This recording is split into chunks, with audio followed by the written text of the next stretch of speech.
All right, welcome back to the Misperception Podcast. I'm your host, Destiny, and thank you for coming back, joining me for another episode. Welcome to episode 21. Y'all, I don't know what direction we're going in with this podcast, but what I'm going to do is just keep on showing up. So, there is no series right now. We're just going to come here, we're going to yap, we're going to discuss things, we're going to just do the best that we can in matters of trying to stay consistent, trying to grow this podcast, and just trying, okay? Maybe this episode should just be called Trying, okay? But without further ado, to all that celebrated this past weekend, happy Juneteenth. For all y'all that don't know what this is, because I saw a video online and y'all really was embarrassing, black and white, okay? Let's go ahead and figure out what this federal holiday means, okay? That'll bring me a lot of joy.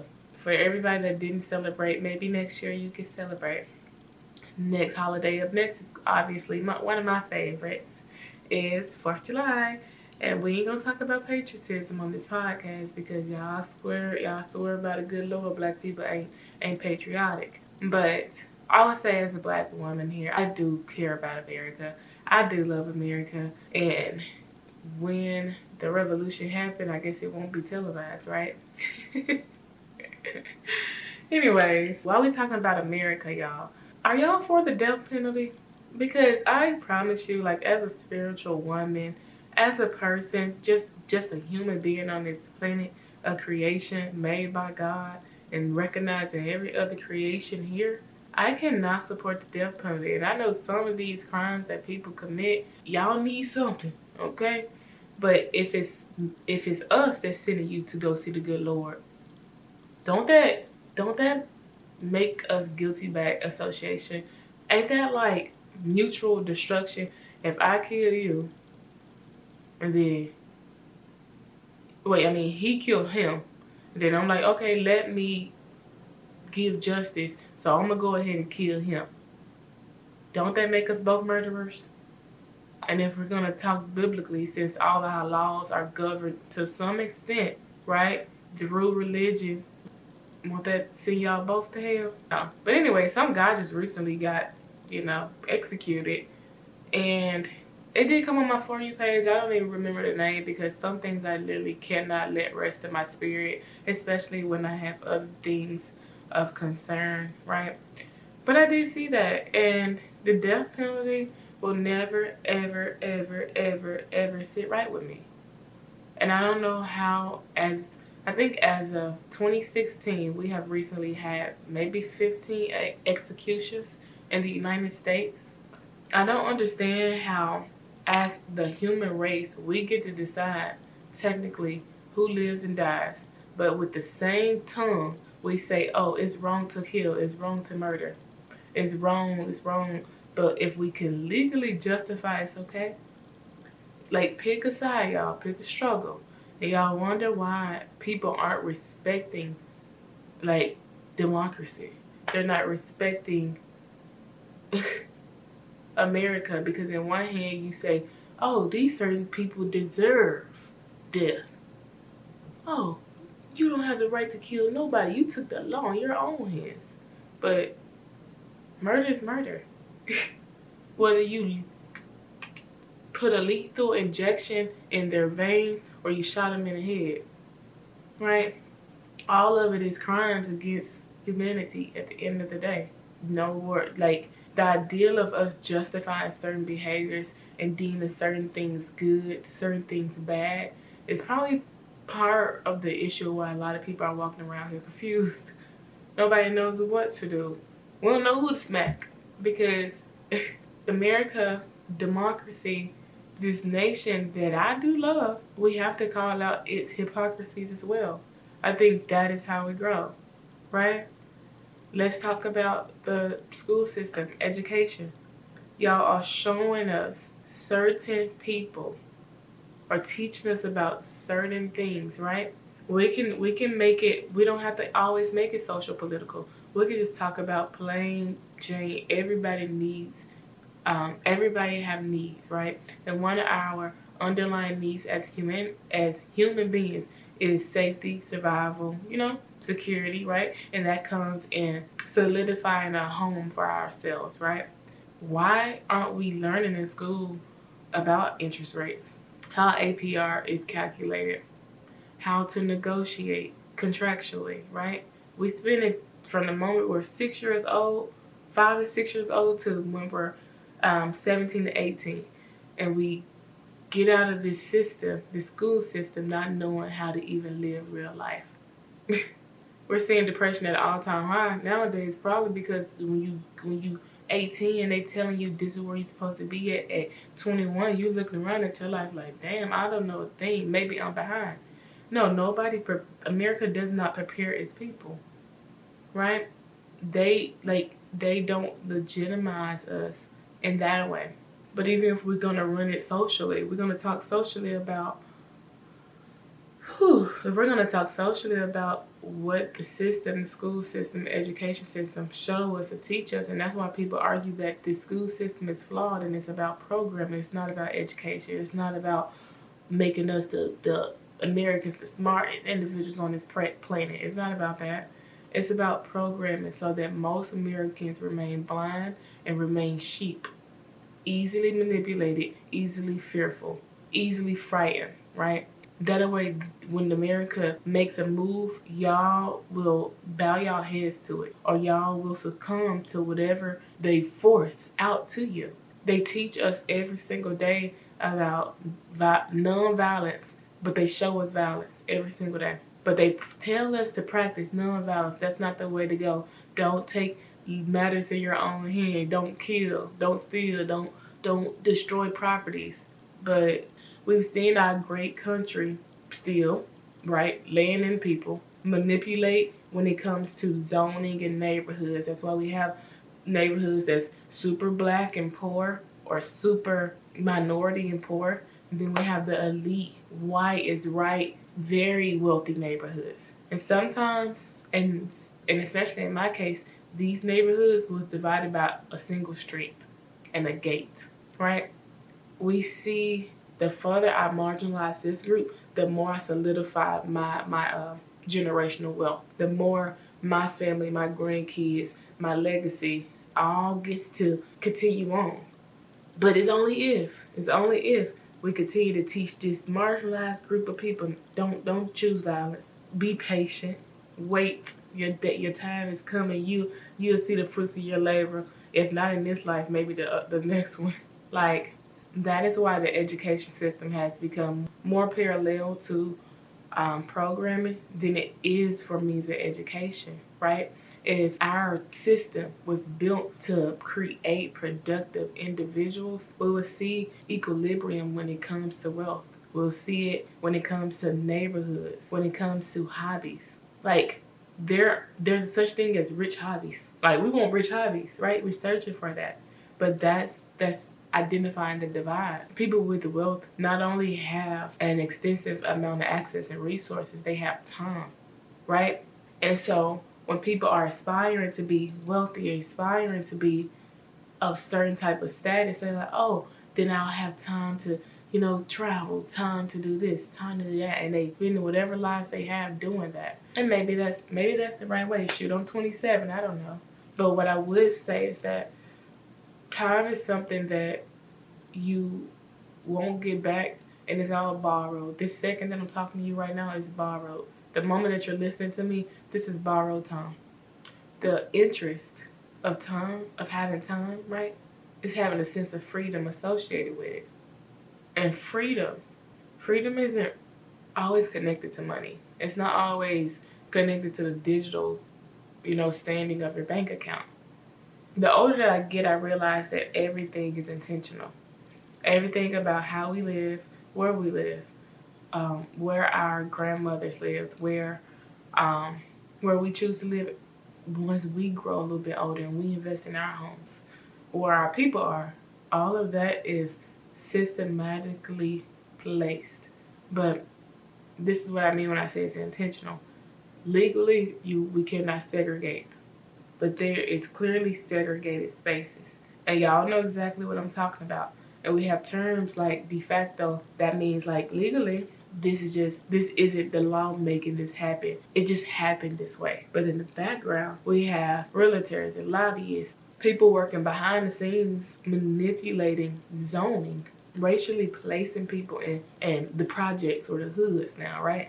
Racially keeping them there. What you expect to happen when there's limited resources and too many people? Whole lot of supply, not enough demand, right? Growing up, I would be like, maybe America just don't know. They don't know we hearing that this is how we feel, but they do, because they meant and intended for us to feel this way. What are we gonna do about it? Because that's where the beauty lies. That's where the choice really resides. How can I still choose freedom despite my situation, despite my circumstances, despite what I know, and how I know that you placed me here? How did I choose freedom then, when we still got a million bills and not enough money? When we literally is in the midst of flames, and you gotta say I could choose freedom, and you are literally feeling figuratively that you're burning to death. How do I choose freedom? The most valuable thing that I hold, my gift, that we call it gifts, my purpose, right, is always connected to my mind.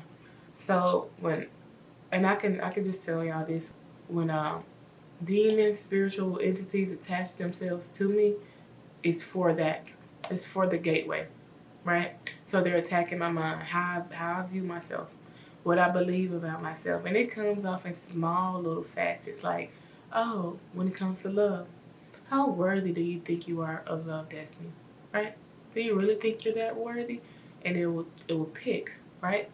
Oh, this person left, so maybe you're not that, or they only love you if you can perform this type of way, right? These little seeds of doubt, but it's playing, or at least it's targeting my mental. What's your gateway?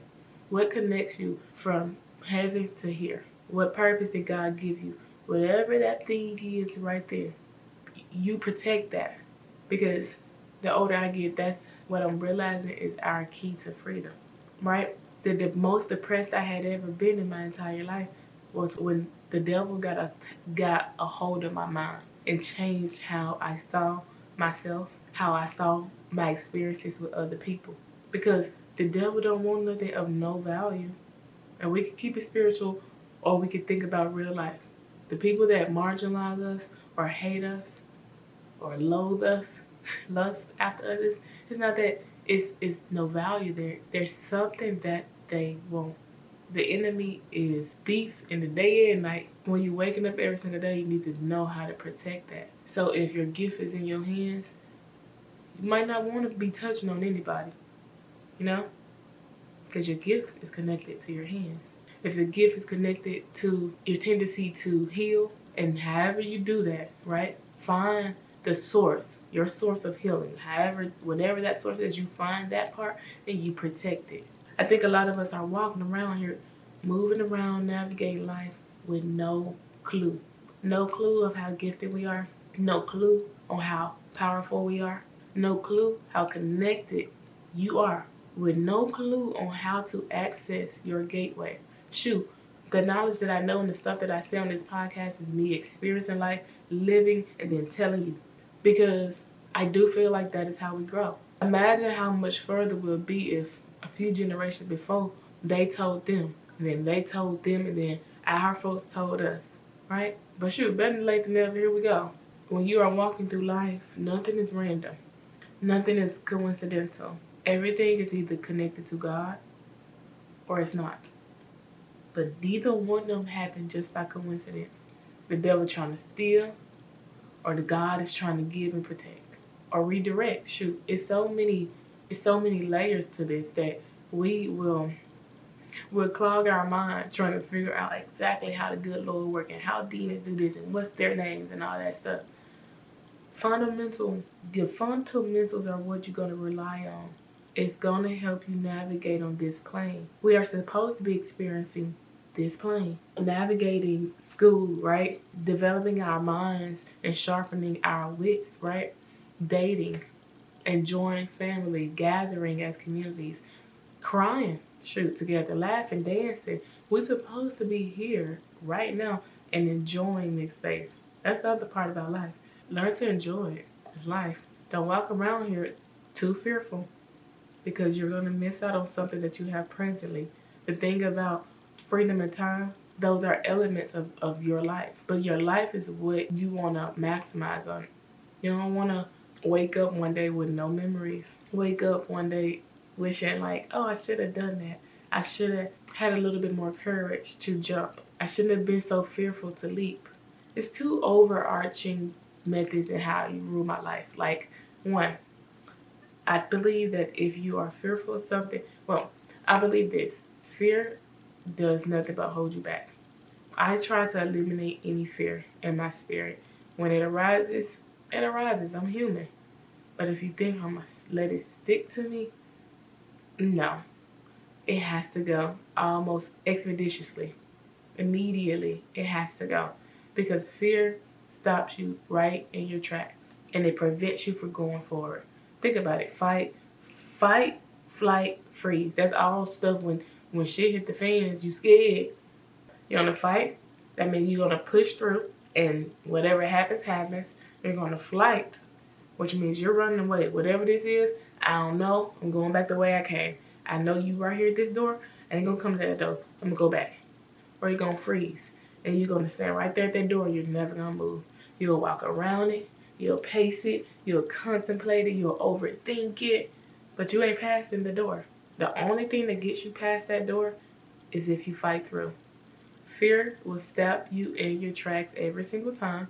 And it'll prevent you from living your life, from maximizing your free will, from reaching opportunities that you're supposed to reach or learning experiences that you were meant to because you won't go. And it's natural. Fear is a natural human response. But every single day, that free will means you have the option to choose. So that's one way I rule my life. Like, I can't be fearful. If I die, it was good knowing you. I'm finna go see the Lord. But if I live, those experiences of a lifetime, that's an imprint on my identity that will change and transform me forever. If I'm constantly rewarding it, we all gonna have to see the afterlife eventually anyways. I ain't rushing it, but I'm just saying I won't convince myself that I have any control over my exit date by saying, oh, I'm not gonna make it as long if I cross that door. I'm protected. You're protected. Cross the door. Do it scared. Do it afraid, but do it. That's one way that I like to rule things. KB, fear, and freedom. Seek freedom. Spiritually free. Able to evolve, able to grow. Financially free. Able to experience. And freedom to, just choose. Freedom to write. Just freedom in every aspect of my being. Every fiber of my being that needs to be free. And I remember when I was younger, y'all, it used to manifest like this, and I still have this problem to this day, but I hated being held, like being constrained, being like, if I'm upset, okay, y'all know the thing, because we ain't gonna act funny. Y'all know how it is when y'all fight, right? And you always have somebody holding you back. And you're like, man, I need to get them. And they holding you back, and they used to make you so much madder because it's like, I can't get to them, right? They literally are restraining me. They stopping me from doing what I want to do. Man, that right there just sent me some places. I was madder after they held me than when I was actually fighting or somebody is targeting me or, treating me differently. I wasn't as mad then. What really pissed me off is when they started holding me back. It used to really mess with my spirit, y'all. Like, to the point where I'm raging, I'm fuming. If the red things could come from my ears and I could change colors, that would be me. But it showed like that when I was younger. I grew a little bit older, and that rage grew. It grew with me. And the older I got, and anytime I felt constrained, that could be me getting locked in the bedroom, and I want to get out. Man, I'm bound to bust this door down. I need to get out. And it's like, it felt like you were taking away my right as a human being. I could choose I want to leave this house. I could choose if I want to fight some more or if I don't, right? I should be able to choose. And we could talk about more contemporary, if I want to keep this child What if I don't? Right? Because that's a conversation between me and the Lord. We didn't allow this legal work ruin lives. I'm gonna just say it, like it's like a war on women. And no, I'm not even gonna go too far, but it's just disgusting. Especially like Malcolm X said it best: the most hated, despised person on this planet is a black woman. And I'm paraphrasing, but that's what he said. And that's coming from one of the most hated black men in America.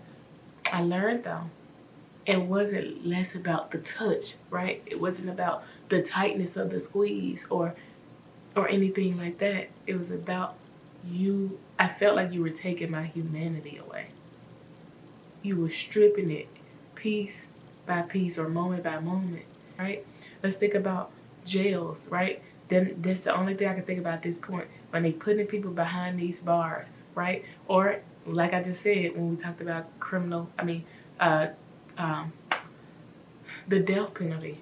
Y'all are taking people's humanity away and y'all legally justifying it.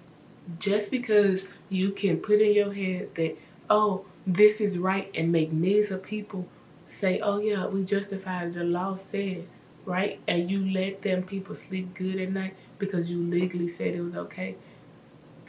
I hate to be the bearer of bad news, but God is still going to judge you. You still, no matter what you do to convince yourself that you made the right call or your judgment was justified, at the very end of the day, you still have to answer to God. Y'all putting people in cages, literally 10, 15, 20 years for non-violent offenses, especially if they're black. Y'all are executing people. Y'all executing them. Y'all are murdering them. And going home to your wives, going home to your husbands, and going to sleep. And then you took somebody's life from them. And I'm not saying there ain't some appalling cases, because that man that was eating people,